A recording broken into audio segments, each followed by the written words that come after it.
Well, hello everybody and welcome to this Centre for International Law and Singapore International Law Association event. Our topic today is conflicts of law, sanctions and commercial disputes. And we're going to be dealing with a topic that the more I've dug into it, the more interesting I think it is. There's a lot to say. It's an issue of massive practical significance, but it's also one of those issues where there's a lot of case law and a lot of interesting topics. So really looking forward to hearing what the panelists have to say today. I'd just like to say hello to the people who are joining us online, on Zoom and on Facebook Live. This is my first Facebook Live event. So I'm looking forward to getting some likes. You're a star now. Yeah, I'm a star now. So hello to everyone who's joining us remotely. I'm going to ask each of the speakers to just introduce themselves when they start speaking, rather than read out any biographies. But to explain to everybody the format that we'll be following today, you're going to be hearing from each speaker for about 15 minutes. I'll explain how we've broken up the topics. Please feel free to jump in with questions at any time. And for those who are joining remotely, we'll be monitoring the chat and the Q&A as well. So please do feel free to use them. We're going to start with Nathaniel, who's sitting just on my side. He's going to kick us off looking at the sanctions position in Singapore. So Nathaniel, over to you. Thank you, Tom, and good afternoon, everyone. Let me just adjust myself so I can see the slides as well.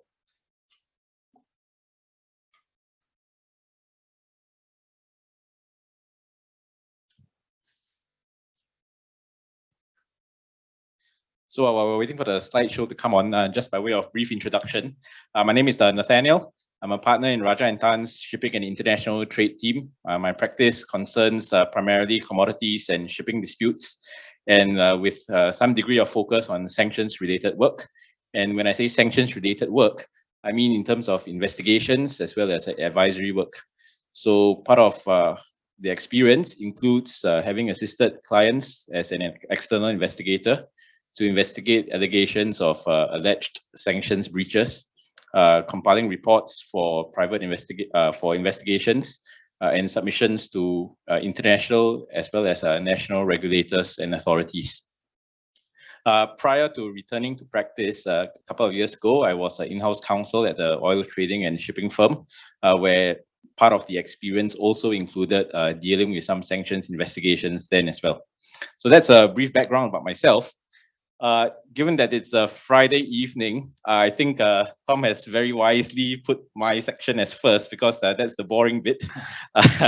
Basically, I will be covering three broad areas, and these are really this is really the substantive position as far as Singapore's sanctions regime is concerned. So what I'll do is the first part of my talk will set out Singapore's general position as regards implementation of sanctions. I will then briefly describe Singapore's unilateral sanctions against Russia, which have been implemented since earlier this year. And then I'll do a very brief, emphasis brief, comparison of the scope of Singapore sanctions as compared to some other jurisdictions, especially out in the West, who have implemented their own sanctions regime against Russia. So to jump straight on,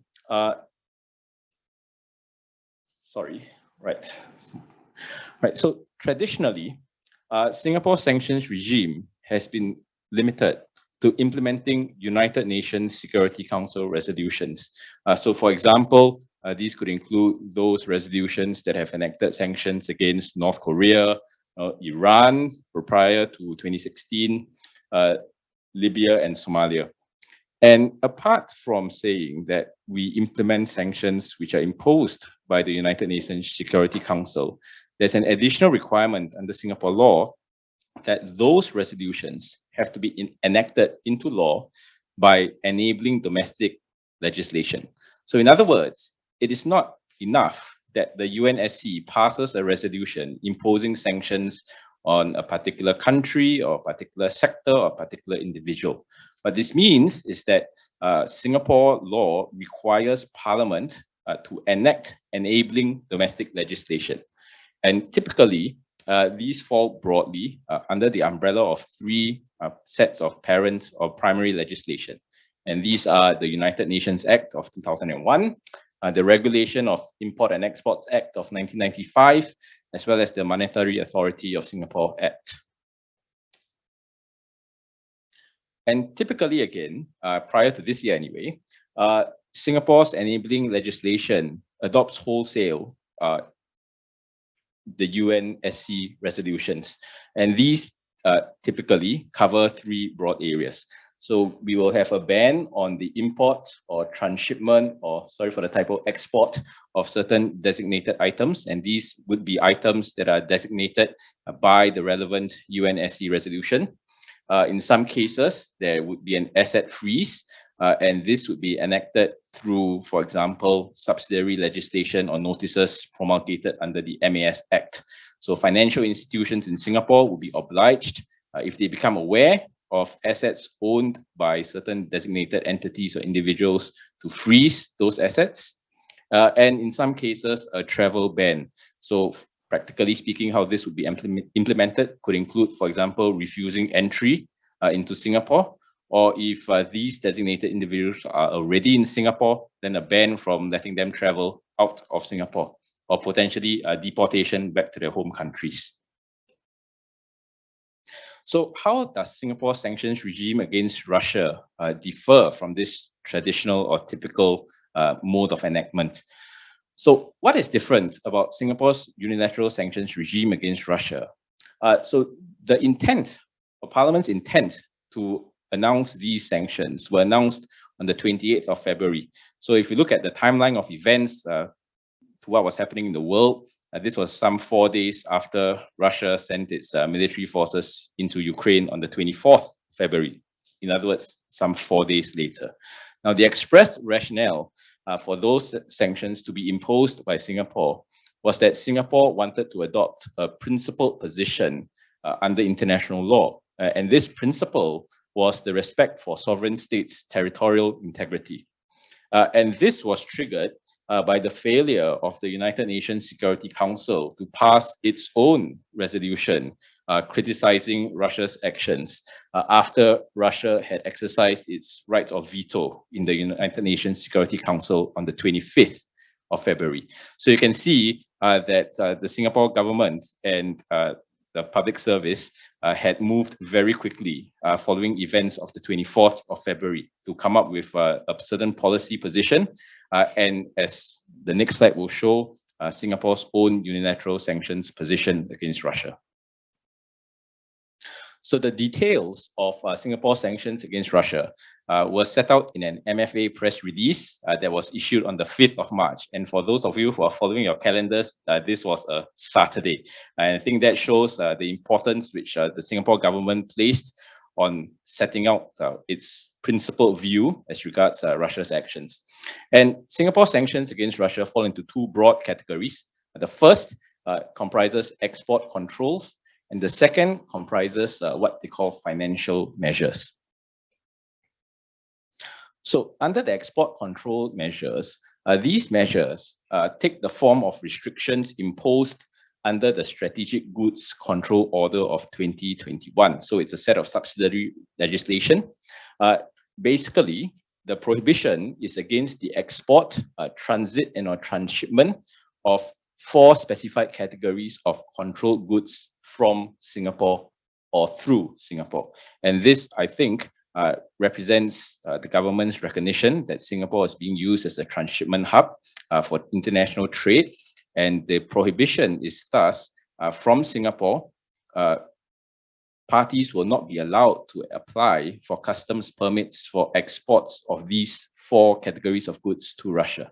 In essence, these 4 categories are set out in the Strategic Goods Control Order, namely goods that fall under the military goods list, electronic goods, computers, and telecoms and information security.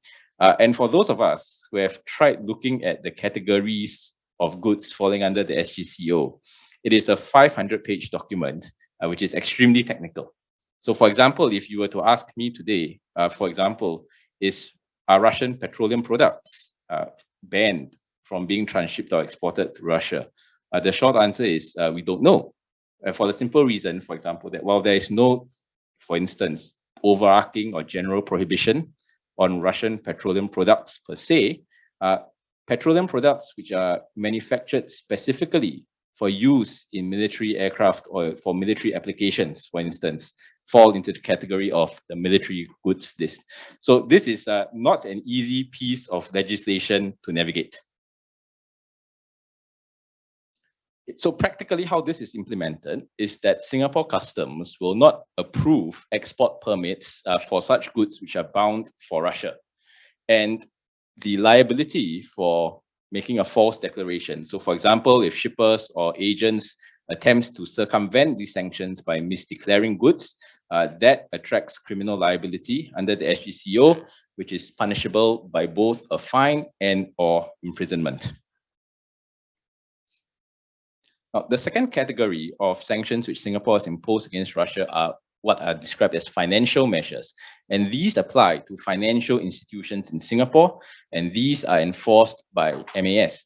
And when we say financial institutions, these extend not just to banks, but also underwriters, as well as e-commerce platforms. So basically, institutions or corporates in Singapore who are licensed or fall within MAS's regulatory regime, and not just banks per se. Now, these are set out in an MAS notice, which was issued on the 14th of March. And it's not a very long notice, but it bears some investigation because the first overarching prohibition is against dealing with and freezing of assets of 4 Russian banks. And these are VTB Bank, VEB Bank, PSB Bank, and Bank Rosia. Interestingly enough, MAS has chosen not to designate Sberbank, which is Russia's largest bank by assets. And there's also a reference to a requirement to freeze the assets of designated entities.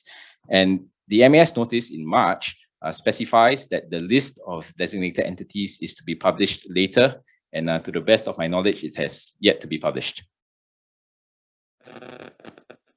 The second prohibition is a prohibition against financing of any controlled goods. And the categories of controlled goods mirror that set out in the SGCO. So these are the 4 same categories of military goods, electronic goods, computers, as well as telecoms and IS systems. And this prohibition extends to the export from, transshipment in, or transit through Singapore, or any other jurisdiction to Russia. So what this means is that a Singapore financial institution cannot finance any of these 4 categories of goods, even if, for example, they are shipped from a third country to Russia. In other words, the jurisdictional nexus which Singapore exercises through these financial measures is not through the physical presence of the goods in Singapore, but rather through the financing of these goods. And because the ambit of this notice extends not only to banks, but also to underwriters, it also, for example, extends to insurance cover for vessels which carry these goods.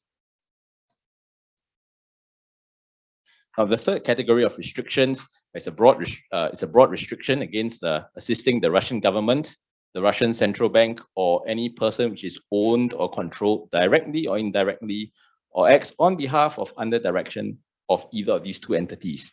And this prohibition is against providing financial services for the issuance or dealing with securities or certificates of deposit issued by any of the above. In essence, what this restriction aims to do is to limit the ability of the Russian government to raise financing, especially through the use of foreign currency. And also the prohibition extends to making or being part of any arrangement to make new loans or credit to any of the above. So taking this at face value, it does sound very wide. However, this restriction, or rather these restrictions are subject to a very broad exception, which is if the underlying transactions do not involve the export from, transshipment, or transit through Singapore or any other jurisdiction to Russia of the controlled goods, then this prohibition does not apply. So again, we can see that the Singapore government, or rather MAS, has been very restrictive in its approach, and they are looking at a targeted set of measures that apply to these 4 categories of controlled goods.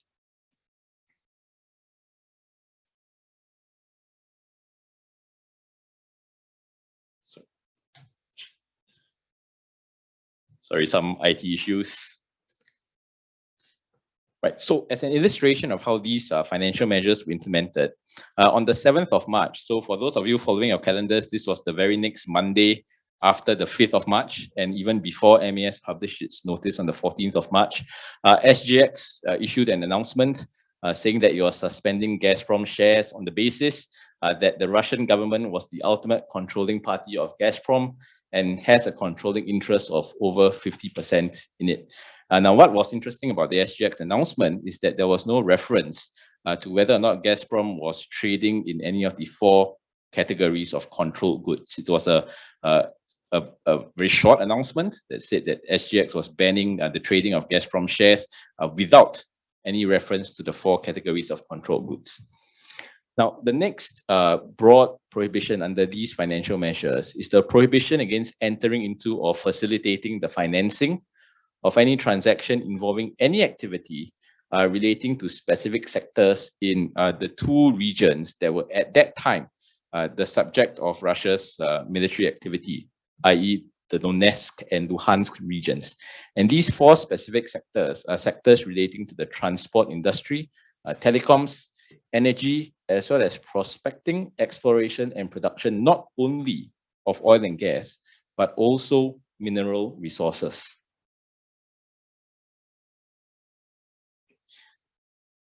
Sorry about that.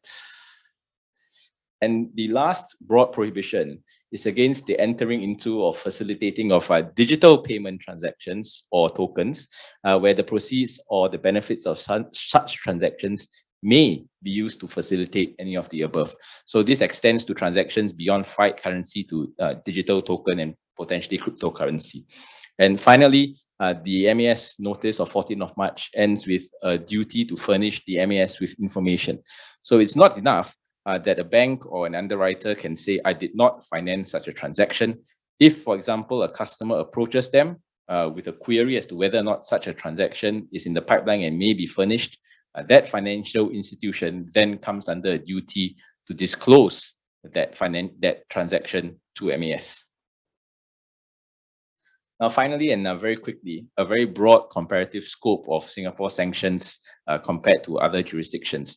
So we have seen that Singapore's sanctions against Russia are comparatively limited. They are primarily constrained, as far as goods are concerned, constrained to 4 categories of controlled goods. There is no, for example, limit of a price cap on Russian oil and gas products, for example. There is no ban of imports of any Russian products generally into Russia. So, for example, speaking hypothetically, Russian oil or refined petroleum products can still be imported into Singapore. Likewise, there is no sectoral ban on Russian-owned assets doing any activity in Singapore or in Singapore's economy. So, for example, the oil and gas sectors are unaffected. Shipping is unaffected. When you think typically of what Russia is known for in terms of its economy, as far as Singapore is concerned, unless you are looking at those 4 categories of controlled goods, those activities are unaffected. And we would say that these relatively restrictive restrictions, shall we say, with a proportionate response, which reflect Singapore's principled stand. So if Singapore's principled stand, if we hark back to what was said in Parliament on the 28th of February, if the principled stand relates to respect for territorial states' integrity, then the ambit of those sanctions which Singapore has adopted are, I think, reflect that matter of principle and do not extend, for example, to what we have seen in other jurisdictions. Okay, so very broadly, that's a broad overview of Singapore's sanctions regime. I know there's a Q&A right at the end, so unless there are questions now, we can take questions later or yeah, well, I think if there are any questions, then please feel free to ask. We'll do it later. Okay, thank you very much. You've got to prepare yourself emotionally. Yeah. I'm sure there'll be lots of interplay between the various. Let's do it. Okay, so next up we have Charis, who's going to talk about some of the different ways that sanctions come into a commercial dispute. Hi everyone. My name is Charis. I'm a partner at Peter & Kim. I am a public international law lawyer at heart. And the other thing I do is commercial arbitration. of course, investors see it as well. But that's where I'm going to take this presentation, the approach being where the sanctions regime fits in the global sort of legal order. And then from there, look at how it impacts on commercial disputes and what we observe. Now, first, I have to say to everyone online, you are missing out. You're missing out on this beautiful location HSF is hosting us at. And I'm so sorry, but it means that next time you have to come in person to our next event. Right? I'll do a plug for ILA later. So first, the sanctions regime. Not unlike what Nathaniel has already covered, but I'm going to just touch on. See, public international law lawyer, but not so good with slides. I'm going to touch on where it comes from. It's the United Nations Charter. This is where sanctions came from, the initial idea, where it came from in the first place, right? Under Chapter 7 of the United Nations Charter, the UN Security Council can issue binding resolutions, right? And this is, so economic sanctions were not one of the first types of resolutions that they passed, but over time, they decided that this was a good way in order to shape behavior. And so that's how economic sanctions started. And the key point is that when a UNSC resolution is passed under Chapter 7, it is binding on all member states. That is why Singapore is bound to implement, and all other UN member states, I think at last count 193, they are all bound to implement these, right? So traditionally, and this is a point that I'm going to pick up later in my observations on how sanctions impacts on commercial disputes. Traditionally, Singapore has only implemented UNSC sanctions, which means that when you compare Singapore to a number of other jurisdictions, like the US, the UK, the EU, even China, China's a slightly different story. But when you compare Singapore as a jurisdiction and the ease of doing business, particularly if you are from a state or you know, you are a company that might have stakeholders from a state which might be subject to sanctions, you find Singapore to traditionally be a very friendly jurisdiction comparatively, right? Because it's sort of only implementing what is the basic framework. Whereas, of course, US, UK, there tends to be a lot more restrictions. Now, this, of course, changed with Russia. And Nathaniel has taken you through the details of that. Sorry, I can't get it to work, but it doesn't matter. The point is, Russia is a slightly different story, but how sanctions traditionally bite is individuals or entities, that's the first area, and the second, transactions. So transactions meaning it could be bites on goods, like what Nathaniel mentioned, or it could be financial institutions or banks, how they deal with the transactions and whether or not they're allowed to facilitate a particular type of transaction, right? So from those observations, you see the impact on of sanctions in a continuum when you talk about contracts and disputes that arise out of contracts. And I'm going to take you through one by one. Entities and transaction, right? The first is when parties are even thinking about where to contract. As I mentioned, if you are from a state or you have stakeholders from a state which might be subject to sanctions, you are looking for a friendly jurisdiction. And so even in where you decide to contract with your counterparty, what is the governing law? Where you choose to set up your entity and where you carry out the transaction, you tend to pick a friendlier jurisdiction, for example, Singapore. Right? Now, Singapore itself, however, in a recent test case, has recognized the reality of the environment in which banks have to operate, right? This is the case of Kuvera Resources against JP Morgan Chase. And there, essentially, the question was whether or not the bank could refuse to honor a letter of credit, even though all the documents were in order, but could refuse to honor that letter of credit because of the bank's concern about applicable sanctions in the US. And the court accepted the bank's argument.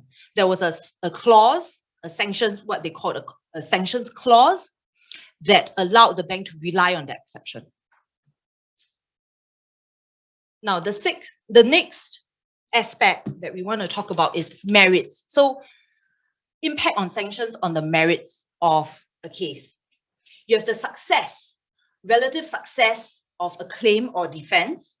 So, for example, money may not be recoverable because the transfer of sums may be blocked. Sanctions may lead to frustration, force majeure. I think Tom will be taking us through more in depth. Okay, dispute resolution and arbitration, which is really what a number of us, Julie, Tom, myself, we really specialize in. Arbitrability of a dispute, whether or not the case can even be determined under that law. For example, there might be governmental intervention or order due to sanctions, criminal penalties, choice of seat. I don't want to touch on that because Tom's going to take us through that. And then I want to comment a bit on counsel's perspective, right? So I think sanctions nowadays, and I believe the reason why many of you are tuning in today and many of you are here in the room is because we cannot run away from it. We are increasingly seeing the issue pop up from potential clients. For our part, that is indeed our observation. And one of the first things that we find to be tricky, beyond just conflicts of, whether there's a conflicts issue, is knowing your client, where they are beneficially held, the due diligence that you have to tick off in order to figure out whether or not a client might be subject to sanctions. That's one aspect of risk. The second aspect of risk is whether or not the firm chooses to act for that client, given the possible public perception.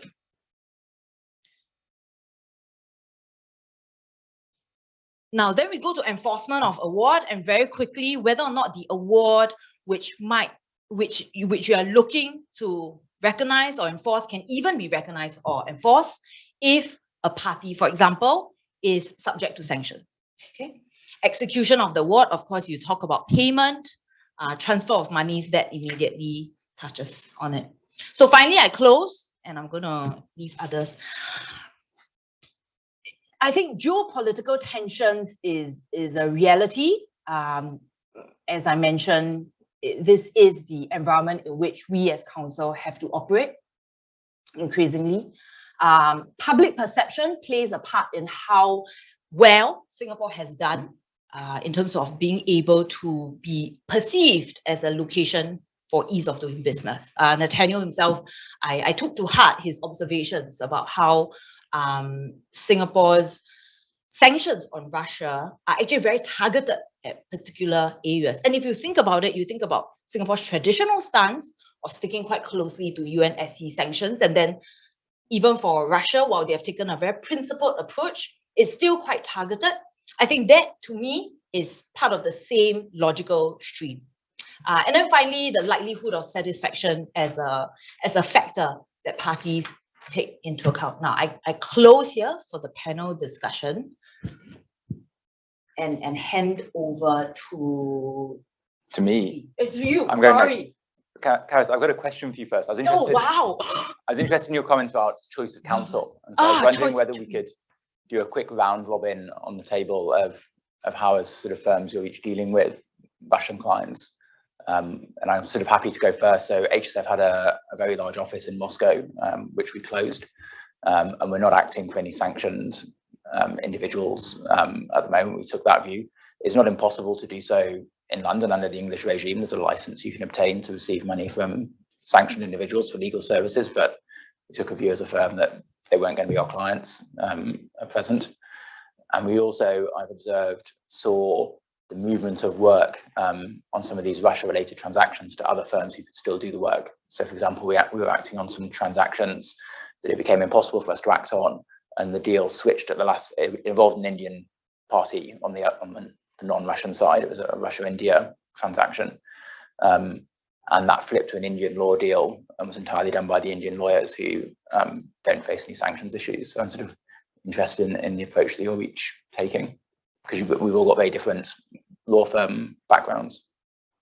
And I should explain for people who might be listening or not know, I mean, HSF is an English an English and Australian law firm at heart, with offices in lots of places.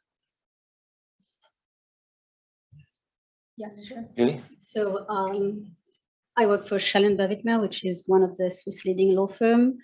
When the war broke, we had to review all our, clients' relationship, and it's not. Sorry. No, is it okay? Yeah. Better. Sorry. So I was saying, with the invasion of Ukraine and the sanctions that were enacted following that, we had to review all of our clients' relationship and step down from a number of mandates because we were no longer able to act or represent or advise those parties, Russian parties. So yeah, we for each new mandate that comes into the firm that goes through compliance team and review by sanctions officer to make sure that we can advise the parties, and all this in line with Swiss sanction regime and eventually all other regimes that may come into play, such as the EU regime in some instances. Nathaniel? Likewise for us, while we are effectively a regional firm, and Singapore is the only Southeast Asian jurisdiction which has enacted its own unilateral sanctions against Russia, I think we are very conscious of the public perception of our firm. So we do have a policy in place as regards acting for Russian or Russian-related entities or individuals. Within the firm in the early days of March, there was also quite a bit of soul searching as regards, what if individual lawyers, due to, their own moral position, chose to sit out on a particular transaction or chose not to act for Russian-related entities or individuals. So that has been a factor in our thinking as well. Yeah. We have also, putting aside Singapore's fairly restrictive measures against Russia, because we are pragmatic, we also have to Also Singaporean. very typically Yeah. Singaporean aspect. Yes, we also have to consider to what extent we can take in funds from Russian-related entities and or Russian-linked individuals. So we have been working very closely in consultation with our banks to see to make sure that any transactions that we process or any funds that we take in from Russian entities or individuals, that our banks are comfortable with that as well. Because the last thing we want to do is to get them into some sort of a regulatory trouble, whether in Singapore or overseas. Yeah. Karis, anything you want to add? I think Peter and Kim has also taken a very principled approach. I can be open to the extent that we have turned away work. I think as a partnership, we decided that there are certain things that we need to stand for, and that's the position we have taken. Private entities, we don't find that reasoning to be as strong as against private entities. But I think so certainly not sanction entities or individuals. Obviously we wouldn't touch that at all. But otherwise, where the area is a bit grey, I think we have tended to be on the more conservative side. Maybe if I may add two comments, and one that you touch upon also, Karis, in your presentation, the one of reputation. I think when it comes to sanctions, it's extremely important for companies or law firm, as a matter of fact, to not to be seen as, breaching the sanctions and advising individuals and entities that we shouldn't be advising. It may have more than the legal, penalties that can derive from this. It's also a matter of reputation, and slightly connecting consideration is the fact that the banks, financial institutions, have been in some instances, I would say, over compliant with sanction, going beyond what they should do. And again, I think it comes down to this question of reputation. And Juan Pablo, did you want to add anything at that stage, or should we bring you in later? Yes, I will. Thank you, Thomas. I will add something very briefly from my perspective, because I don't act as counsel, but I will touch upon this in my presentation. But just wanted to comment that the ICC court, one of the principles is obviously of strict neutrality in the administration of cases, not being influenced by the nationality of any of the parties involved. So we administer all cases. That does not mean that the ICC more generally doesn't have a stance on what's going on in the world. The ICC court is an independent body within the ICC. The ICC more generally has issued a statement on 25 March, when a day after the war started, against and condemning the invasion of Ukraine. The Secretary General of the ICC has been to Kiev 100 days after the war started, and has been involved since then in, for instance, a deal facilitating the export of products from Ukraine to the rest of the world, which has been agreed by Russia. In the last couple of days, there have been some movement on that front. That's the grain deal. Yeah, For food. correct. So this being said, at the ICC court, an independent body within the broader ICC, obviously we are not influenced by the origin, the nationality of the parties, and we obviously administer cases from all nationalities, and obviously we accept all counsel that represent the parties. Thanks. Thank you.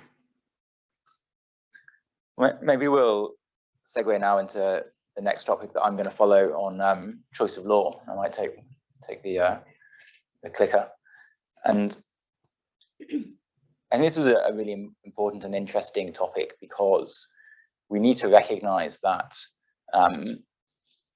as we've been talking about, different countries take a different approach to sanctions.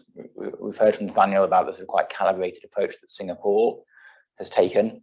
That makes Singapore an outlier in Asia, really, because I'm not sure, apart from Australia, obviously, I'm not sure anywhere else in Asia has implemented sanctions. Certainly India hasn't, Indonesia has not, Greater China has not, and so neither has Hong Kong, because that's decided by the PRC. And so on the one hand, we have a large group of countries that haven't implemented any sanctions at all. On the other hand, we know that in the US and Europe and the UK, there are 3 very extensive sanction regimes. And so that leads to the question that we're going to be talking about across the next few slides, which is, when we're here sitting in Asia, which of these different regimes do we need to be concerned with, and when? Because the way that I've seen this often come up is that it will be an Asia-related dispute, but with some connection or nexus to the EU or the US. And the question becomes, well, is that nexus or connection relevant, and does it bring with it, therefore, sanctions considerations? And that's that question about what are these different connecting factors, and when do they bring sanctions into your dispute as being relevant, is what we're going to talk about for the next part. So I'm going to start with the law of the contract and the law of the place of performance, because this is the first way in which sanctions may become very relevant. And if we start off just with the core principles of the governing law of the contract, obviously, if the governing law of the contract gives effect to certain sanctions or prohibits certain activity, like the examples that Nathaniel gave earlier, then when enforcing that contract, you're going to need to take account of them. So that's kind of a first and perhaps easy situation. But what we will often find is that the governing law of the contract may not have as part of it as many sanctions as we get elsewhere. So we heard that Singapore law is narrower than most other places, or narrower than the UK and US and the EU. in terms of the sanctions that it imposes. If you had an Indian governing law or Hong Kong governing law, there wouldn't be any sanctions under those laws. So where else do we need to look? What other sanctions regimes do we need to look at? And this is where we start to get a bit broader. So there's a second rule of public international law, which is that you need to give effect to sanctions which necessarily involve, we need to give effect where performing the contract necessarily involves doing an act which is unlawful by the law of the place where the act has to be done. So if the contract requires you to do an act, and the test is one of necessity, and the act that the contract requires you to do is illegal or is prohibited by sanctions, then as a choice of law or conflicts of laws rule, that contract would become unenforceable. But this is quite a strict test as applied by Singapore law and English law, where they're broadly the same. So it has to be that the reaching the sanction is a necessary part of performing the contract before you give effect to that foreign sanction. And there's been quite a lot of case law about what necessary means in this context. And that's something that we're seeing play out in quite a practical way in our cases, because the way in which sanctions often touch on a case is you have a contract which on its face works, but one of the parties says that they've been very affected by sanctions, or perhaps are prohibited by a sanction from performing the contract now. And you then have to perform an analysis about whether that sanction is a legally relevant factor. And the leading case on this in England is Libyan Arab Bank and Bankers Trust. And this related to the sanctions that were imposed by the US after the Lockerbie bombings, which is the bombing of an aircraft in Europe in the late 80s. And the US government imposed sanctions on the Libyan government, and Libyan Arab Bank was essentially part of the Libyan central bank. And it became unlawful for the US bank to transfer money to a Libyan party or to return Libyan deposits. But that was a rule of US law, and this was an English law contract, and English law wasn't giving effect to the same sanction, and the bank branch was in England. And so it also wasn't clear that English law applied there. And so the judge had to perform a very involved analysis of whether breaching the US sanction, the terms of the US sanction, was necessary to the performance of the contract, i.e. to the return of the payment to the Libyan party.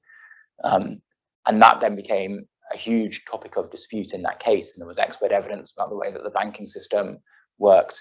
And it's almost a bit artificial, but what the case turned on in the end was the judge decided, well, the bank, although this was a claim, I think, for $150 million, in principle, the bank could pay that in cash.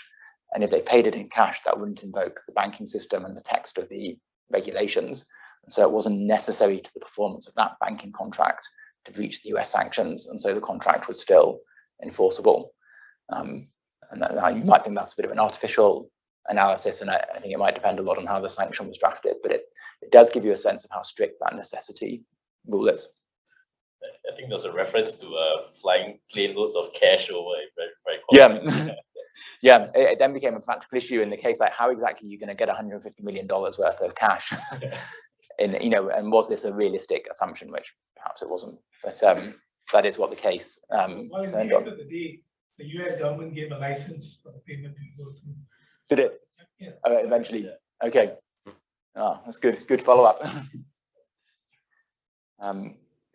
So that's sort of the general principle. If the governing law isn't giving effect to the sanction, and if the contract doesn't require you to perform in a way that breaches the sanction, you don't give effect to those foreign sanctions. But there were three further principles that are more like part of the content of Singapore contract law, which mean that you would need to start paying attention to those foreign sanctions again if you had a Singapore law governed contract or an English law governed contract. And I'm going to quickly run through those. So the first is a rule of public policy in Singapore, and this is in the first column, that if you enter into a contract to do an illegal act, or with the purpose of committing an illegal act, that will be unenforceable as a matter of public policy, even if the terms of the contract themselves don't indicate or show any illegality. And so the origin of this line of authority is a case called Foster and Driscoll in the UK, or under English law.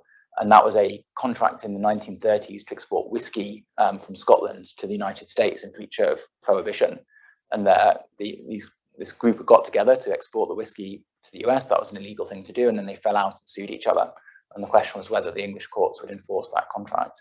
And they said that where parties enter into a contract for an illegal purpose, that won't be enforced as a matter of the substance of English contract law, and the position is the same under Singapore law, although with a slight softening under Singapore law that the contract isn't automatically unenforceable when it is for an illegal purpose.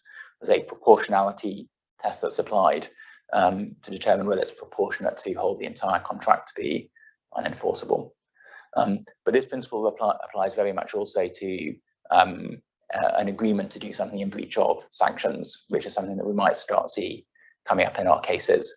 And so the authority on the slide of Royal, Pascalis, Westminster, and Mountain, that related to a contract that was made with the Iraqi government during the first Iraq war, whereby an agreement was made to pay a large sum of money to the Iraq government to obtain the release of dredging vessels that had been stuck in Iraq at the time of the war.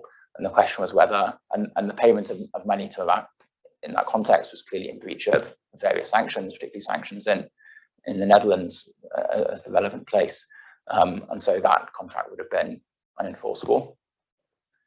The second is we're often seeing that you get contractual references to sanctions. And so as a matter of the terms of the contract, you need to look at foreign sanctions and determine their impact. And a recent example of that in England was from standard form loan documentation. And that provided a contractual right not to make repayments. So it said that such sums were not paid, did not need to be paid if they were not paid in order to comply with any mandatory provision of law, regulation, or order of any court of competent jurisdiction. And this actually is a Ukraine-related case, although it's from the 2000s, but it's from the first round of Ukraine-Russia sanctions. And the borrower in that case was a sanctioned Russian individual and an entity that he controlled. And so the master investments are saying they didn't want to make the interest payments because that would put them in the position of paying a sanctioned party. And as a matter of interpretation of that contract, that was upheld. And the third way in which a contract may pull in sanctions is through the concept of force majeure. And as always, that will really depend on the drafting of the force majeure clause. And there's normally a strict requirement of necessity also in force majeure clauses or clear causations. You're likely under a clause to have to really explain how the sanction makes it impossible to perform your agreement. But that may also mean that you look at sanctions laws other than the governing law of the contract. There's quite an interesting recent English authority on this around where you have a force majeure clause and then a reasonable endeavours to perform obligation as part of your reasonable endeavours clause. And this case related to, again, I think they were Russia-related sanctions, but it was all about payment. It was the contract provided for payment in US dollars, and that wasn't going to be possible because the entities involved were sanctioned under US law, and so you couldn't clear money through the US payment system. And the dispute was essentially about whether the reasonable endeavours obligation required you to accept payment in a different currency, because if you accepted payment in a different currency, then the sanctions wouldn't be engaged. And at first instance, the judge said that where you have a right to receive payment in a particular currency, that's part of the mode of performance. And so your reasonable endeavours clause does not require you to accept payment in a different currency. But at the Court of Appeal, the court split 2-1 and overturned that decision and said that in the context of this force majeure clause, you could, as a matter of reasonable endeavours, be required to accept payment in a different currency. Although one member of the court didn't agree with that and said that the more principled approach was the way it had been approached at first instance. So that's sort of the first set of reasons why we might have to look at foreign sanctions law and a bit of a hint at which sanctions law we're going to need to look at. Next up is the law governing arbitrability. And this in a way is setting up a bit what Julie's going to talk about in a moment, because if you had it isn't so much a sanction, but it's a response to sanction, you've got a rule saying that certain disputes are no longer arbitrable. And you had a Singapore-seated arbitration, the Singapore tribunal would need to determine whether it should go ahead with the arbitration still, and in particular, which foreign sanctions should it give effect to. And this has already been considered recently in Singapore in a slightly different context, but in India-related disputes. So under Indian law, there are whole categories of disputes which are non-arbitrable under Indian law and have to be decided by the company's law tribunal. And Singapore law doesn't take the same approach. Those disputes are arbitrable under Singapore law. And so the court was faced with this question of, well, do I look at Indian law to determine this question, in which case the dispute would be non-arbitrable, or do I look at Singapore law? And the facts of the case were it was a Singapore-seated arbitration of an Indian law contract. And the tribunal decided that the law governing arbitrability is the law of the seat of the contract, the seat of the arbitration. And so you look at Singapore law for Singapore-seated arbitration to determine arbitrability. And so in that case, the arbitration could go ahead because this company's law tribunal jurisdiction point didn't arise. I think this is an interesting thing to come back to when we're talking about the Russian statute saying that certain disputes are non-arbitrable, and how a Singapore tribunal would respond to that. Third, I'm catching up with my slides. The third area where, or the third sort of governing law rule that we need to look at in relation to both sanctions and issues arising out of sanctions and other statutes is the law governing capacity. So this is the law that governs an entity's ability to enter into different transactions, for example. It's also the law that governs issues like succession of companies or merger of companies. And one of the things that's going on in Russia at the moment is a lot of forced reorganization of foreign entities going on, structured in different ways. Sometimes it's kind of forced sales or forced requirements for people to kind of essentially rebid for projects that they're already taking part in. That's happening in the energy sector. And if you were trying to answer the question about, is this party before me still, for example, the party that entered into the contract or not, that would be an issue that would be governed by the law of the incorporation of the entity or the law governing the capacity of the parties. And then lastly, the other set of laws that we would need to look at arise at enforcement. And this is going to be an important practical consideration. But we all know that enforcement of arbitral awards is governed by the New York Convention. And the New York Convention tells us what governing laws we should look at the enforcement stage. And for example, specifically states that recognition and enforcement of an arbitral award may be refused. A, the subject matter of the dispute is not capable of settlement by arbitration under the law of that country, i.e. the law of the country of the place of enforcement. Or two, recognition or enforcement of the award would be contrary to the public policy of that country. So this is a real reminder that irrespective of what your Singapore tribunal does or any other tribunal, you're also going to need to be concerned about whatever sanctions rules apply at the place of enforcement. And if you get an award, for example, requiring the payment of a sum of money, but then need to enforce that in a place where either the granting of that award in the first place or the payment of the sum of money will be contrary to sanctions, then you're going to need to be aware of that when formulating your strategy. And so a big issue could be if, for example, at the end of all this, you're going to have to enforce either in Europe or the US, obviously you would need to pay attention to their regimes, or equally if your counterpart is in Russia and you're going to need to enforce in Russia, then you need to be very concerned about some of the Russian law points that Julie will talk about. So that's a bit of a canter through the topic, but it really shows that although you might start with kind of a short list of relevant governing laws, the law of your contract, the law of the seat, you quite quickly get into needing to consider other laws, and you see some quite creative uses of other governing laws when people are trying to avoid transactions. That's my topic. Julie, unless any questions, I think over to you. Thank you, Tom. Take this.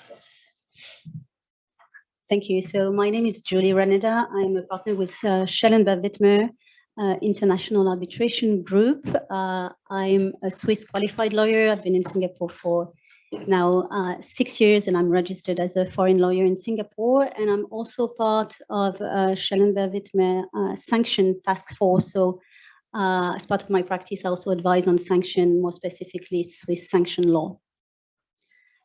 So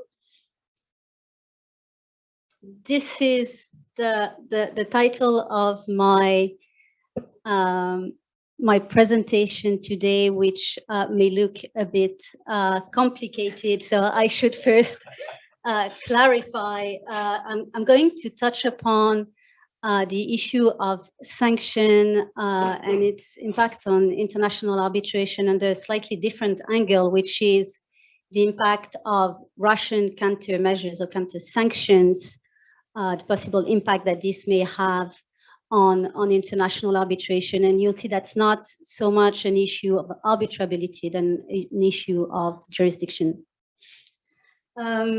So when we talk about blocking statutes, here we're not talking about the EU blocking statutes, which actually prohibits EU individuals and entities from complying with some US sanctions, and which creates, in fact, a conflict, a tension between two sanctions regime, the EU regime and the US regime. For the purpose of this presentation, when we talk about blocking statutes, we're going to refer to Russian law that may have an impact on international arbitration by creating a conflict, but a conflict of forum or conflict of jurisdiction. So as you may know, the Russian Federation has enacted a number of countermeasures, of counter sanctions against states that they consider to be unfriendly states. And these are basically the states that have enacted sanctions against it. And the reason for this is really to mitigate or counterbalance the effect of sanctions on the Russian population or the Russian economy. And one of these measures indeed is to grant exclusive jurisdiction to Russian courts over sanctions individuals and entities. So to give you a bit of background, so these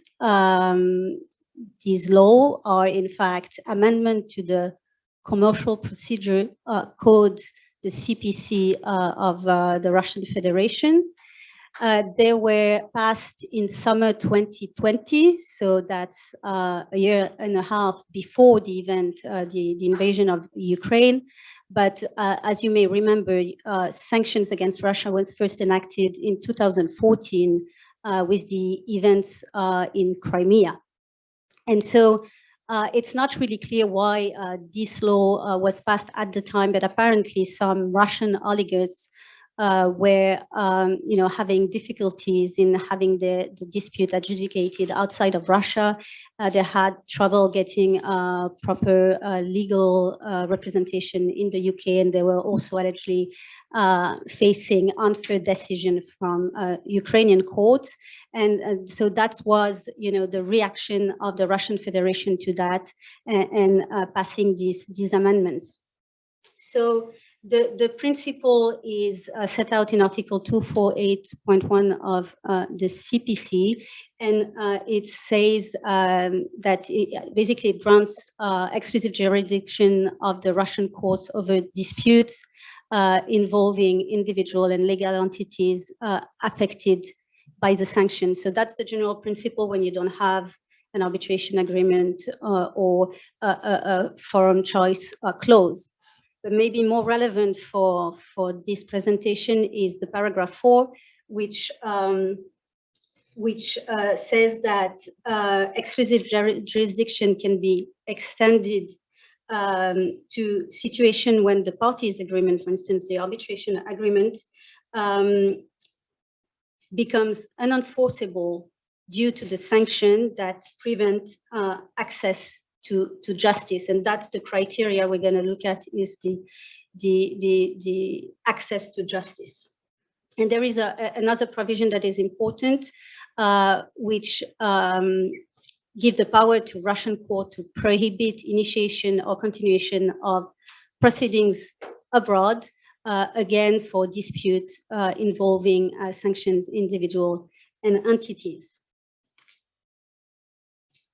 So I'd like to have a look on how Russian courts have interpreted this provision.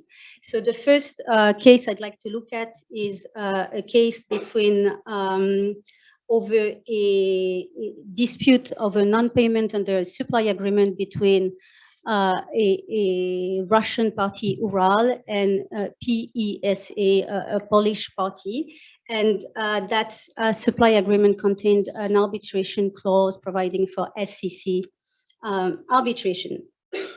And so this is quite a complicated cases. There are different parallel cases, satellite cases, but those that are important for today is obviously the Polish party initiated arbitration, SCC arbitration in Stockholm. And as soon as the provisions I've just mentioned entered into force, the Russian party introduced court proceedings in Russia.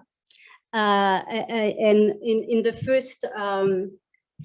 first case, requested a declaration that the arbitration agreement was unenforceable, and in the second cases seeking anti-suit injunction on the basis of Article 248.2. And so the Russian lower courts initially considered a number of factors to assess whether that Russian party were indeed precluded from accessing justice in the foreign forum here in Stockholm. So they looked at whether that party was able to pay the arbitration fees and expenses, was able to get qualified legal assistance. They looked at the arbitral tribunal's impartiality and independence, and whether that party was also able to travel. And in the first decisions, they found that the Russian party had not demonstrated that they were not able to get proper access to justice.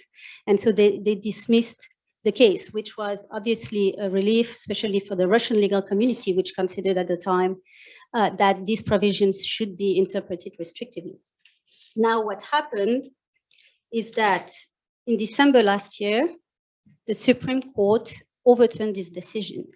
And in essence, the Supreme Court considered that the mere fact that sanctions are in place constitute an impediment to access to justice. And the Supreme Court went on to suggest that the imposition of sanctions against Russian party affects their right, even if only reputationally, and this would have an impact on the proceeding by putting them on an unequal footing with the other parties to the arbitration, and this will lead to doubt, maybe unconscious doubt, as to the impartiality of the tribunal and the possibility to have access to a fair trial. So we see extensive interpretation of the Russian Supreme Court of this provision, which leads to really great uncertainty for parties who have to have Russian counterparties on the other side, because we see that any Russian sanction party can basically disregard the arbitration agreement and go to the Russian courts. Another case of interest is this Talmer versus Dell case. This is a case between two Russian parties, so none of them were sanctioned, and it was over a framework partnership agreement for the supply of IT equipment and services in Russia, and that agreement provided for disputes to be resolved by the courts of England. Now, in April this year, Tamer, one of the parties, filed a claim in the Commercial Court of Moscow. And as you can imagine, that court found that it had jurisdiction under this Article 248.1 of the CPC. And the court, what they did here, they looked at US law and the restriction on the provision of IT equipment and services and similar provision that exist under EU law. And they expanded the interpretation of this provision to cover also the situation when the sanction affect the subject matter of the contract. So not only because the parties are sanctions.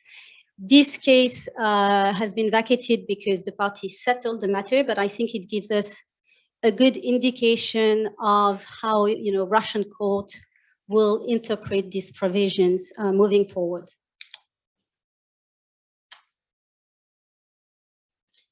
So now, what impact does these provisions have on international arbitration outside of Russia?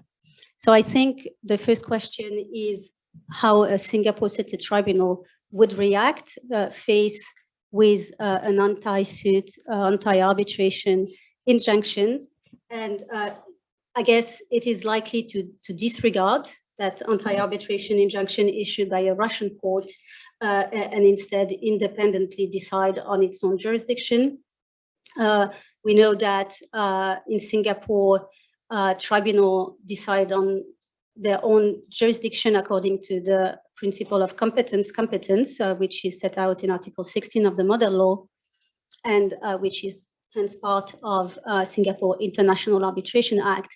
And I guess the situation wouldn't be different before Singapore court. If Singapore courts would not be bound by an anti-suit injunction issued by a Russian court, and would decide whether they have jurisdiction in the case. I mention here other example because I couldn't find cases really on point that dealt with arbitration case that dealt with an anti-arbitration injunction. But I looked at other cases, and I guess, first of all, the competence principle is widely recognized. Generally, even in non-model law jurisdictions. So I think that's the first thing. And I find one ICC case that was reported, that's Salini versus the Federal Democratic Republic of Ethiopia, which has very interesting findings, where the tribunal that was chaired with the late Emmanuel Gaillard found that arbitral tribunals have a duty to the party to ensure that their agreement to submit dispute to international arbitration is rendered effective, even when this creates a conflict with court decision, and even if that comes from courts at the seat of the arbitration. So I think that should be the solution in those cases. Now, in practice, what does it mean? What are the risks?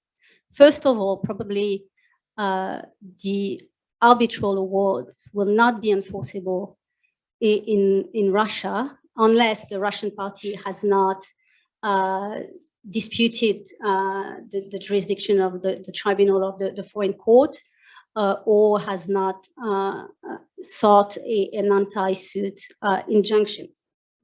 Second risk is that of conflicting decisions. If the court, the arbitration follow their course, and the case is also brought before the Russian court, obviously risk of conflicting decisions, which is never a good thing. Last and not least, risk of penalty that the Russian court may impose if the anti-suit injunction is not complied with, and that can be quite significant because that can be as high, the penalty can be as high as the amount of the claim in the foreign arbitration and the foreign court proceedings.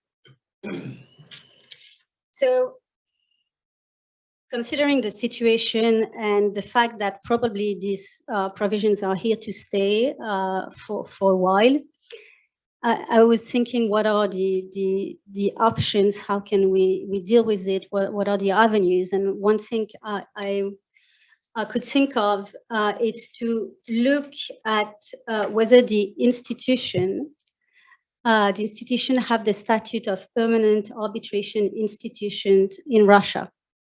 And there are a few institutions that are entitled to administer cases in Russia, so having arbitration with the SIT in Russia, and that's the case of ICC in particular, but also SIAC and HKIAC. So having, if you have the arbitration in Russia administered by ICC, I'm sure this is better off than having your case heard by Russian courts, but that's only if the case is heard in Russia, because as soon as if the case is heard abroad, then the provision of the CPC would come into play.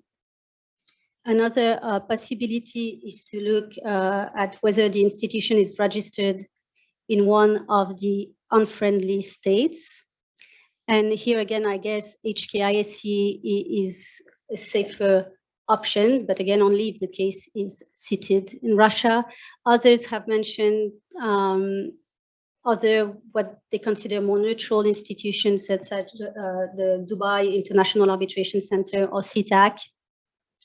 But I'm not sure this make a real difference, and the risk remains if the arbitration is seated abroad. So here are a few considerations on the topic, and I think things to bear in mind when you are dealing with Russian party, because there's a considerable risk here that things may go wrong. Yeah. And I'd be happy to hear also if Juan Pablo has any experience with this type of issue. Well, Juan Pablo, over to you. Thank you very much. First of all, thanks for the invitation. I'm sorry not being able to join in person. I'm based in Paris, so I'm kind of starting my day. I'm a bit jealous of you who will be enjoying some drinks very soon. Just as a brief introduction, I'm from Argentina. I've studied in Argentina and France. I joined the ICC in 2014, first as deputy counsel, then as counsel, and now I'm in a position of managing counsel. This is not how I usually look. I don't know if you can see I have a mustache, but this is just because I'm doing Movember, the Movember movement for the month of November, growing my mustache to raise awareness of men's health. So you can find more information about this online. Let me start with, well, my presentation is the ICC approach to sanctions and a practical perspective. So I will try to be as practical as possible. First, as a brief introduction, sanctions are much debated now. We see it daily. We have mentioned Ukraine, Russia. We see it in the news. The Economist published an article, a number titled, "Are Sanctions Working? The Lessons from a New Era of Economic Warfare." And not an exception, we are seeing more about sanctions in arbitration conferences, arbitration publications, and seminars such as this one. But sanctions, as has been mentioned, are not new. And to tackle them, the ICC has had for a number of years compliance and good governance policies. Just to give an example, not that doesn't fall squarely, but it's still related to compliance and good governance. We have seen at the ICC parties arriving to the headquarters with a suitcase full of money with the intention of paying the advance on costs, something which obviously for compliance reasons and good governance has been refused by the institution. But before moving into the practice of the ICC Core, here are some general principles that are applicable, and I have mentioned the first one already. The ICC Core has a principle of strict neutrality with respect to its users. So that's obviously the administration of cases independently from the nationality of the parties or the counsel. Second principle is that ICC operations are in compliance with all relevant rules and regulations regarding international sanctions, in particular for dispute resolution services, such as arbitration, mediation, or other ADR proceedings.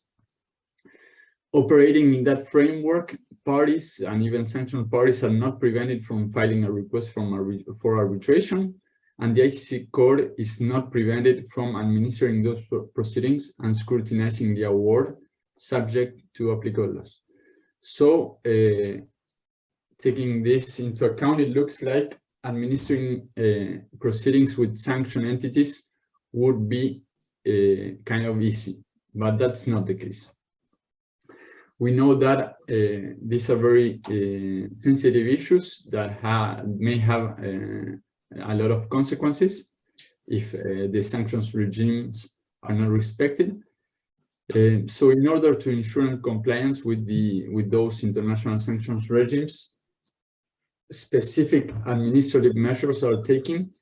In particular, if one of the parties is listed as a sanctioned entity, or if one of the related entities to the case, which may be entities or individuals which directly or indirectly own or control a party in the matter is affected by sanctions, or if the subject matter of the dispute falls within the scope of the sanctions regime, or if one of the parties or related entities is a citizen on a country subject to the sanctions regime, or if an arbitrator, mediator, expert, or neutral is a citizen of an embargoed country. So there are just briefly to mention, as you would have understood, there are a number of situations which trigger the sanctions alerts and specific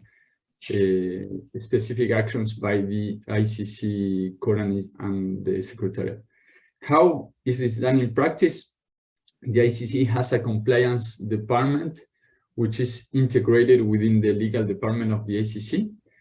Such department has an institutional and dynamic compliance policy. Institutional because it applies to the court, to the ICC court, but also to the ICC more generally. Dynamic because it evolves as sanctions evolve in real time. This department makes compliance verifications at the appropriate stage of the proceedings.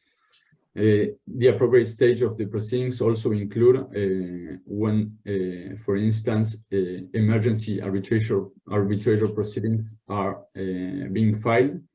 We all know that in these cases, there's an urgent need to move fast and to notify and to have an order within 15 days, but still in those instances, compliance verifications need to take place. Such department will request additional information from the parties or arbitrators if needed, and after the verifications are finalized, each case is assigned within a specific category within this compliance policy. Such category determines mainly which bank will be used to administer the funds of the case and which currency will be used in the case. For instance, in cases of OFAC sanctions, the ICC administers those cases in euros. The ICC, the institution, is conscious that such verifications may create delays, which in turn may create frustration from the ICC users. From my experience, the main delay that I have seen created by these sanctions is when the ICC cannot receive the funds from the parties or cannot transfer those funds to the arbitrators, so to pay the arbitrators. And here we see different reactions from arbitral tribunals. Of course, parties and arbitrators are informed of this of the specific issues which may arise in the particular case. If the ICC has to give notice to certain regulators or authorities, if the ICC will be able to receive funds or to transfer funds to the arbitrators. And as I mentioned, here we see different reactions from arbitral tribunals. Some arbitral tribunals will not work until funds or the advance on cost is secured by the ICC. We have seen also arbitral tribunals when they are informed that there's a specific issue with receiving funds, which would resign from the case if the situation is not solved within a certain amount of time. So they say, well, if this is not clear within 3 months or 6 months, we will step down as arbitrator, and then that creates an issue for the case, for the parties having to nominate different arbitrage tribunals, and some more, I would say, risky arbitrators, which move forward with the case, knowing that funds are not secured, or even if funds are received by the ICC, they are not sure when those funds will be able to be released by the court to them to pay their fees. And they move forward with the proceedings, they draft the award, they send the award for the scrutiny of the court, and the award is then notified. In my experience, limited experience, but still, this has proven to be effective. Obviously, there's a risk, but in those situations where the ICC receives the award, performs the scrutiny, then a specific authorization is obtained to release the funds and to notify the awards to the parties. So that has been proven for those risky arbitrators. It has been proven to be an effective way of advancing the case and deciding, and for the parties also to obtain a decision. So from the ICC perspective, who are the players in the sense as who's the ICC court reporting to? As a background, the ICC court is a French association, has 100 years. The ICC rules provides that French law governs the relationship between the parties and the ICC in the administration of the case, and also that all decisions made by the court are considered to be made in Paris, in France. So the main reporting obligation from the ICC goes to the French Treasury, which is the authority in charge of controlling economic sanctions in France. The ICC has an open channel of communication with this authority, and the Treasury, the French Treasury, has authorized the ICC to administer cases with sanctioned entities, subject to certain commitments, which mainly are that a French bank is used to administer the funds, and that the case are administered from the headquarters in France, not from an overseas office of the ICC. Specific authorizations are requested and obtained from the French Treasury to administer cases with entities that are directly sanctioned by European sanctions. The ICC also has reporting obligations or has been in contact with OFAC, the United States authority. The ICC will request authorizations from OFAC when necessary, and has obtained a general license to administer cases with Iran in 2021. The ICC has applied for a more general license covering other territories, but that license has been pending for the time being. And this OFAC license for Iran, and once it's obtained for other territories, will allow the ICC and ICC's banks to receive and transfer funds in sanctioned cases. The third actor is ICC's or the financial institutions more generally, and specifically for the ICC banks. And here is where we see problems which may delay the administration of the cases, and in some situations even block the proceedings if funds are not received. Financial institutions, you may know, that are more and more stringent with their compliance policies. A lot of banks have affiliates of activities in the USA, in the United States, so they are affected by those sanctions. Sometimes we see that obstacles are not created by the ICC banks, but rather by the banks of the parties, or banks from the arbitrators, or even intermediary banks. A good news for us has been that since the ICC obtained the OFAC license with Iran in 2021, a bank from the ICC has reconsidered its position with respect to sanctions in other territories, and has accepted to create an escrow account to receive funds in those territories, pending the the granting of the OFAC license for those territories, but this has allowed the cases to be administered and to move forward in broader in other cases. Now focusing a bit more in awards, and I have mentioned this is obviously the ultimate goal of the parties and the arbitrators to render a decision. It's also an essential feature of ICC arbitration, the scrutiny of awards. And here, importantly, international sanctions don't prevent the ICC court from scrutinizing the awards. What will happen is that at the stage of the scrutiny of award, the court will draw the arbitral tribunal's attention to relevant international sanctions regulations and invite the arbitral tribunal to consider whether such regulations have an impact on the draft award and whether the draft award should be amended to consider those.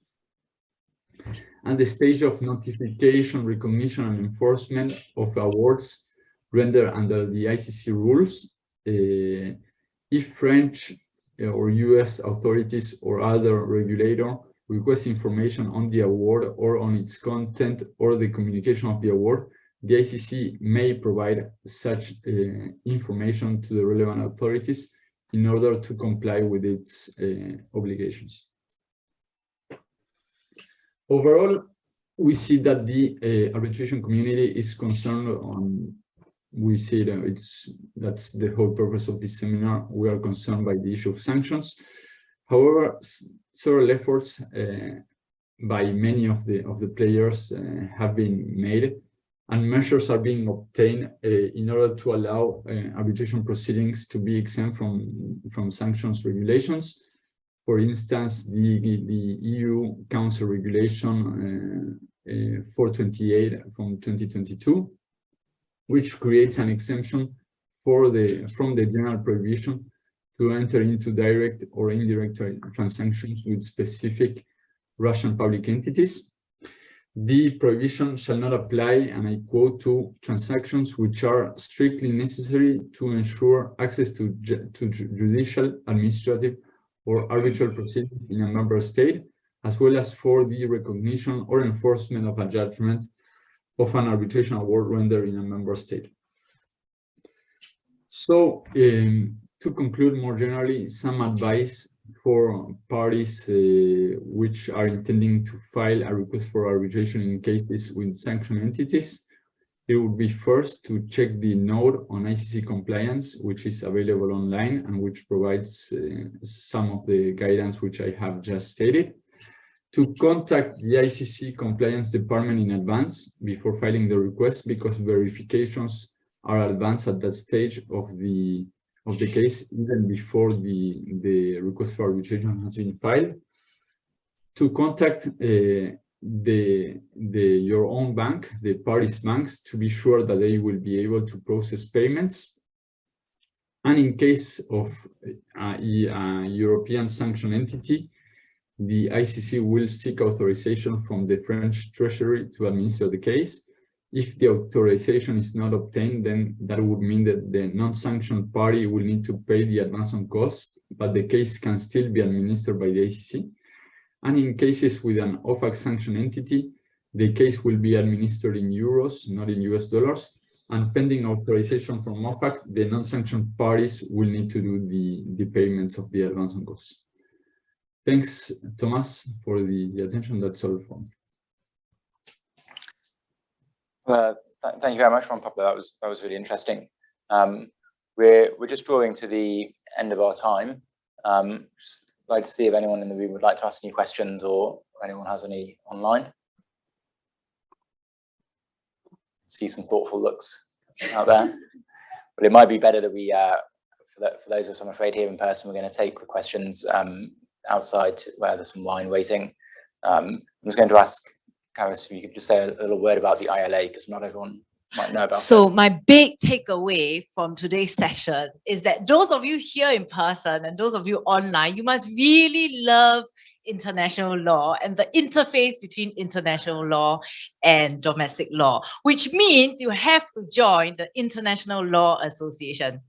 The International Law Association tries to provide a platform for interaction between practitioners, government officials, and academics, primarily in relation to public international law, but from there, obviously, the interface as to how it affects all of us, really, in our day-to-day life. Thank you so much to our co-hosts, HSF, without which there will be no alcohol, so that's an important point.